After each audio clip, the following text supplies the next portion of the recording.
Wild light. Hello, welcome to the Wild Review. I'm the Wild Reviewer. Wow, that is a really bright light I put in. I put it in the wrong bulb.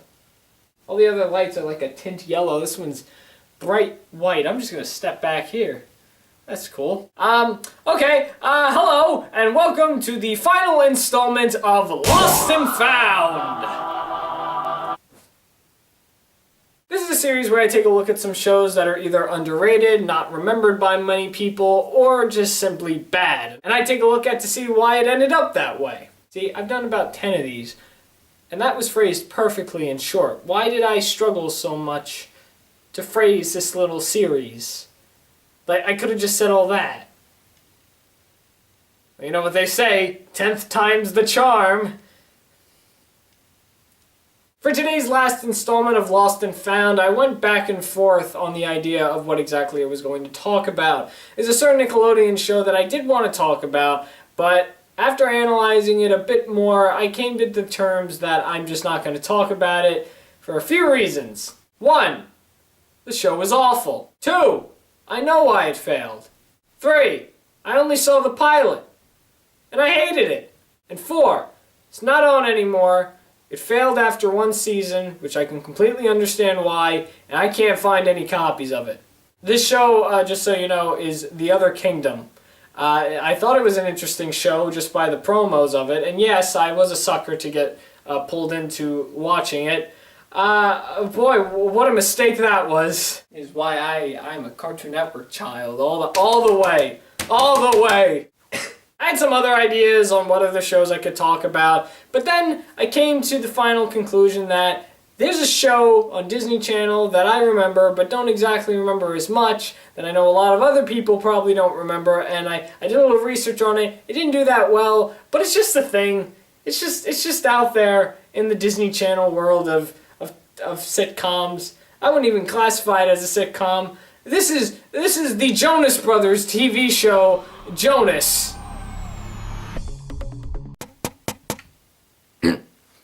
Before I go on with this little review of the Jonas Brothers television show, I'd like to just clarify something for those Jonas Brother fans out there who may come across this video. Do keep in mind that this is just my opinion on the Jonas Brothers television series. This is only about Jonas, the show. I am not touching upon the Jonas Brothers as a band or as individuals. And I'm making this clear because the Jonas Brothers are very popular and they got a very big fan base. Even to this day, I know they're not a thing anymore and they're doing their own things, but I'm just making it clear this is only about the show. You want my opinion on them as a group? I think they're pretty good. I enjoy listening to their music. I wouldn't say I'm an ultra fan, but their music is very catchy. They are very talented. This is just about the TV series. Nothing to do with them being an actual band. Yeah, but Jonas, that was a thing. You know, a thing from 2009 all the way to 2010. What a great run. They had 2 seasons and 34 episodes. Oh boy. I can't even say it was bad. It was just a thing. They're just there on the network. I really didn't know what to make of it when I was watching it as a kid.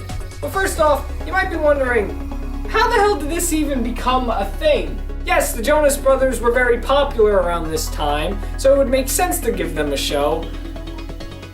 But why? When the Jonas Brothers started gaining popularity, of course they were on Radio Disney. They would make music videos that would show up on the Disney Channel, and they made a few songs that went into some of the movies. They ended up remaking a Little Mermaid song that ended up on the Little Mermaid soundtrack when it was re-released, and they made a song from Meet the Robinsons. And I'm pretty sure we all know that they guest starred on Hannah Montana once. That's where the network got them, because that was their test. The network wanted to see how well these boys would do on screen, and that would determine whether or not they would get a television show. And because it went very well, development of a Jonas Brothers television show went into production. They also ended up starring in Camp Rock and Camp Rock 2, which I'm going to also say is their test. One more of Camp Rock. I think Camp Rock 2 was on around the time Jonas was on. But yeah, so that happened. So something interesting that people may not know about this show if they watched it is that an original concept for the show was that the Jonas Brothers band was just a cover-up, as they were actually government secret agents who were trying to save the world. And the band name Jonas was actually going to be an acronym for Junior Operatives Networking as Spies. That's pretty clever. But in the end, that's not exactly how the show ended up being shown to all of us. In the end, Jonas became one of those Disney Channel sitcoms about a band having a normal life with a normal family, going to school, and just being normal kids while also being very popular as a boy band.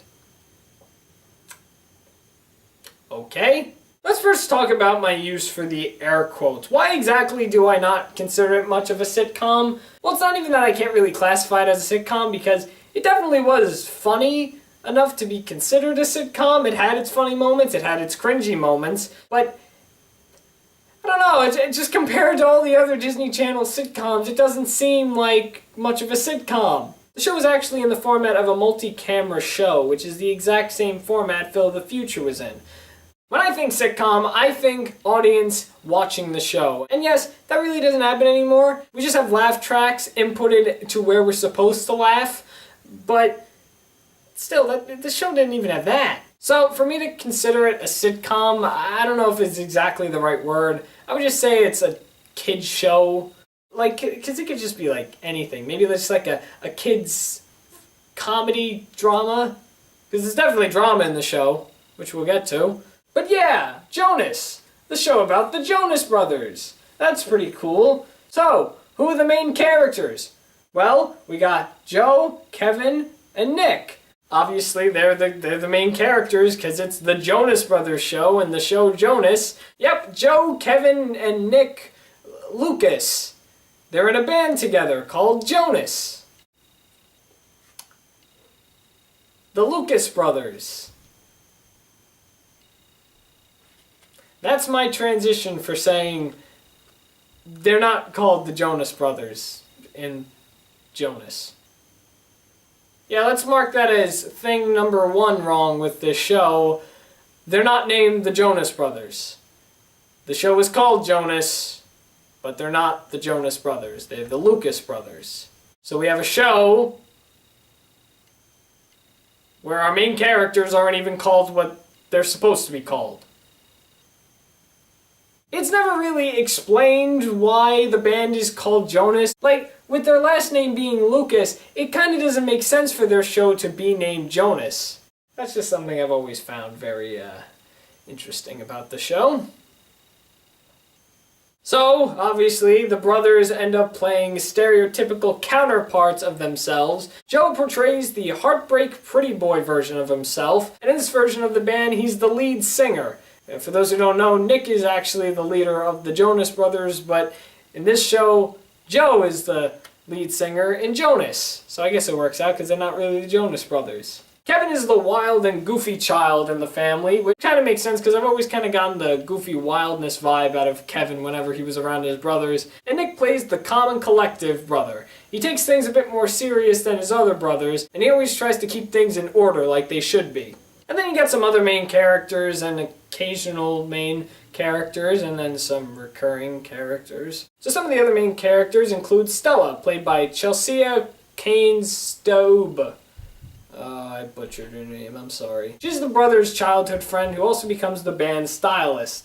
And her best friend Macy, played by Nicole Anderson, is a humongous Jonas fan. She is the biggest fangirl of their band, and she even has a fan club based off of the band. Remember that character trait. You also got characters like Tom Lucas, who's the dad and manager of the brothers, but only in season 1. And then there are the other recurring characters that pop up here and there, like Frankie, who's their actual real-life brother, and Big Man, who's the boys' real-life bodyguard, and then Sandy, who's their mom. Not their real mom. No, the parents, not in the show. The only characters that are actually made up are Stella, Macy, and the mom and dad. Like, everyone else in this show is actually themselves. Or at least a counterpart of themselves. I have to say, out of the whole series, I think season 1 episodes are a little bit more memorable than season 2. We're going to get to season 2 in a moment. But I definitely remember more from season 1, only because it kind of fits what I think Disney Channel was going for a series like with these guys. Like, you had a setup at school and then a setup at their firehouse because they live in a firehouse for some reason, and they maxed it out to make it look cool because since they're a boy band and they're rich, they gotta have all these nice things. I mean, Nick has a bed that just comes out of the ground. The one show I definitely find memorable from the series is an episode that focuses on the brothers trying to figure out exactly what to get for their mom for her birthday. And I remember this episode because the promos were basically everywhere. You know why? Because this episode was very special. It showed real-life home videos of the brothers when they were children. That's the only reason why I remember this episode. It was actually a pretty good and well-done episode, and it's one of my favorites of the series. Some parts of it were funny, some parts weren't, but that's okay. Every other episode is kind of very similar to each other, which is kind of why I can't remember any of the other specific episodes, unlike this one, which just sticks out to me. And here's one episode, Pizza Girl. This episode, the boys fall in love for a pizza delivery girl and ends up breaking their Jonas code by competing with each other to see who exactly will get the girl in the end. Okay. There's an episode where they try to impress their moms by doing normal chores. Alright, well, here's one. This one's called Lovesick. This episode, Joe starts to question his relationship with Stella when they're invited to a fashion event. I mean, that kind of starts something that we're going to end up seeing in the series. Every episode in this whole series kind of feels like what we already kind of get in shows that revolve around boy bands trying to live normal lives. You got episodes where they're forgetting birthdays and they struggle to do stuff and they're trying to do things like normal guys, but they're very popular, and of course there's a song. Alright, so enough with season 1 of Jonas. Let's move on to season 2, because that's where it gets really interesting. You know why? Because it feels like a whole new show. Yeah, in this season, Jonas, or I should say Jonas LA, because that's what it's called now, we see the brothers living in Los Angeles.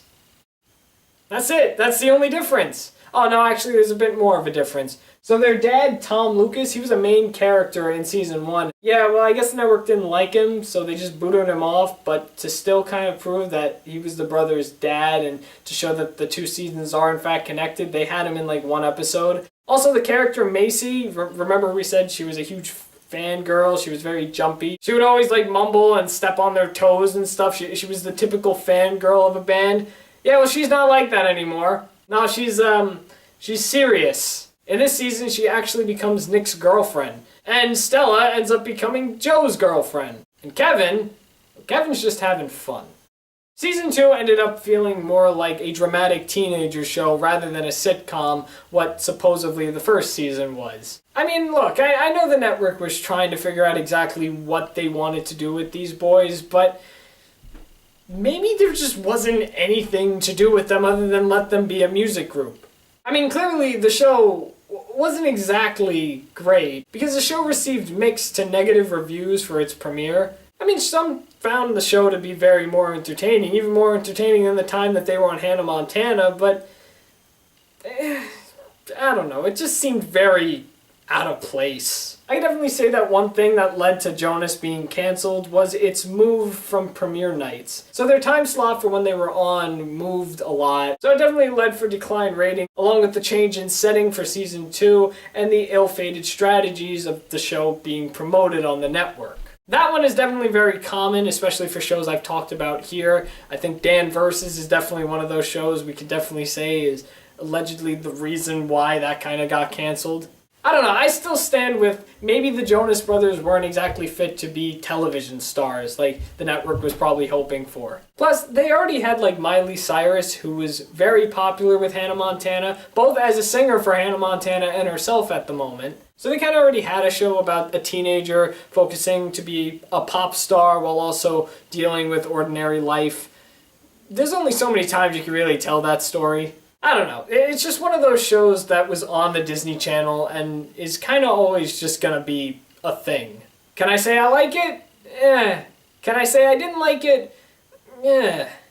It's like right in the middle, just smack in the middle. It's just there. You can enjoy it if you like that kind of stuff, but you could also hate it if you don't like that stuff. Either way, it's a Jonas Brothers television show that doesn't even focus on them being the Jonas Brothers, but rather the Lucas Brothers in a band called Jonas for absolutely no reason. If you get into that stuff, well, have a ball. I'm just gonna probably stay away from it. And that's really all I could say about Jonas. I don't know what else to make out of it. So, with that being said, that's it for Lost and Found. I hope you enjoyed the 10 installments of this little series. And I want you to come back next week. You know why? Because the Lost and Found is somewhat continuing, but we're going to do something a little different next week. I'm going to raid everything! Probably not a good idea. You still might want to come back next week. It's going to be fun here. Please?